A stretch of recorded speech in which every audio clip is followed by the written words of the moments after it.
Alright guys, welcome back. Davis Auto Sales, Richmond, Virginia. A little different video today. We're up underneath this 1979 Chevrolet. I'm sure AJ put a good thumbnail on here, but just so you can see, we'll start front to back. 79 Crew Cab 3+3. And this truck, we're going to do a little run through on the bottom side here. While it's up on the rack, it's getting an oil change, service, and this is where we kind of shake them down a little further, as well as they go through the off-road shop. So there's lots of stages to our trucks, you know, as far as the going over process. Not all of them make them to those stages, but we try to at least get the service done, inspection done, and through the shop for some basic check. This one's looking really good. I just literally have seen 1 minute's worth of being under it, but I'll show you a couple of the strong points. Radiator support is usually rotten on these. Typically birds nest and stuff get up underneath here, and dirt, debris, especially if the trucks have been in the mud a lot. All that looks really good. You can see a lot of new hardware has been used on bolts and nuts and different things. It does have a new tie rod connection right here, pitman arm, tie rod, everybody calls it something different, drag link. 4-inch lift kit. Bolts are all put in the right way. They did a good job with that. U-bolts are tight. Axle's not all pitted up. A lot of times the axles will get very, very, very pitted depending on what part of the country they came from. These are very clean axles. Got a fresh pinion seal right here. Notice a little bit of moisture underneath here, but no drips on the floor. Actually, the only thing dripped on my head is the air condition, but a little moisture here. It may leave a drip on a garage floor over time, but not bad. Coming on back, turbo 400. 454 big block if you haven't seen the other videos, and 205 transfer case, as well as a fresh seal right there. And we're looking at the floor pans of the truck now, and you can see all that is original floor pans, has not been monkeyed with. Another thing I thought was really nice is the way they ran the exhaust. You can run this a lot of different ways, but this is probably the most era correct. You can actually see the hump right here, goes right up to the factory manifold. This truck does not even have headers on it. Fresh exhaust. They actually dimpled it right here. They did a good job dimpling it around the transfer case so it does not vibrate. It still has a heat shield in place right here. One bolt right there we need to snug up. That's actually, it's not holding anything any longer. We might just take it out. Coming on back, the hanger bearing. We still have the switcher valve in place. We probably need to clean the wires up a little bit right there. Coming along to the bed and the back of the cab actually, so let's catch that. Raw, no paint, no undercoat.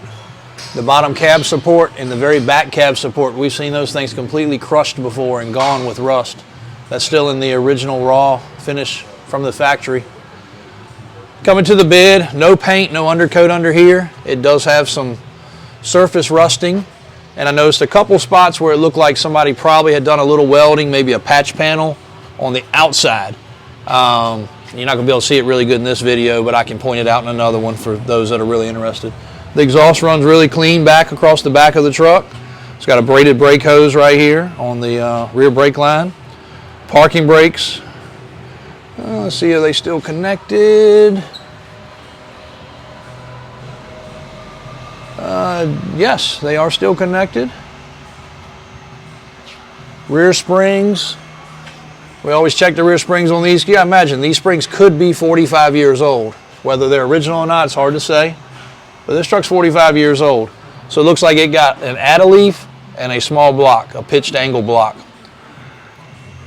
U-bolts are just about flush here. We'll snug those just to make sure. Usually like to see a little bit protruding, but that's a larger nut, so good there. Shocks are good. And again, for a 45-year-old truck, it's had a lot of effort, but you can look up in these areas here, also areas that do a lot of pocketing of mud and dirt and debris, and not too bad. It has had a panel welded in right here, and that's the spot I saw. You can see a little bit of that from looking at the outside up on the lift, but it has had a panel put in right there, a little patch panel. This side has not. This side's actually original. But floor pans, looks like it's probably had rocker panels at one point in time. And then here, you'll see the 1-inch body lift with a shim. and they did this to clear the tunnel. The tunnel right here on a two-wheel drive and four-wheel drive are different. So they had to do that to clear it, or they could have butchered the floor pan, beat it with a hammer. We've seen people cut it out and put, you know, literally bend a street sign. You know, we've seen everything in our time, of course, but they did it right on this truck to keep it completely two-wheel drive. There goes that AC again. That AC works really well. Dual Cardane front drive shaft that does function, and it looks like they may have had it extended and balanced. It looks like it'll be fine for travel. Inside the frame, extremely nice where all the lines run. You can see up in there. The chassis of this truck is what's super duper impressive. New fuel pump. Again, the motor is not Ford blue, that is GM blue, which matches the truck really well. Don't know that's the exact right shade. Again, we'll be doing an oil change. We usually use royal purple on these trucks. If somebody requests something different, we don't mind. You can see up in here too, a lot of little pocketed hidden areas really are still in great shape. So pretty much a good bill of health on this one, guys. Exactly what we'd expect to see of a nice quality truck. This is also where we end up running into a ton of problems. Sorry the audio cut out, and also sorry we're having some trouble with our mics being a little bit overly loud and echoing. But this is also the area where we usually see a lot of problems.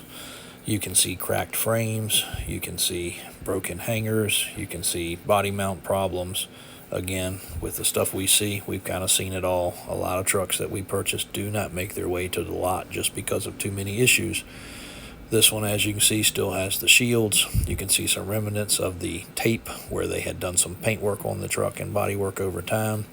Again, the underside video like this is where we really can find the problems.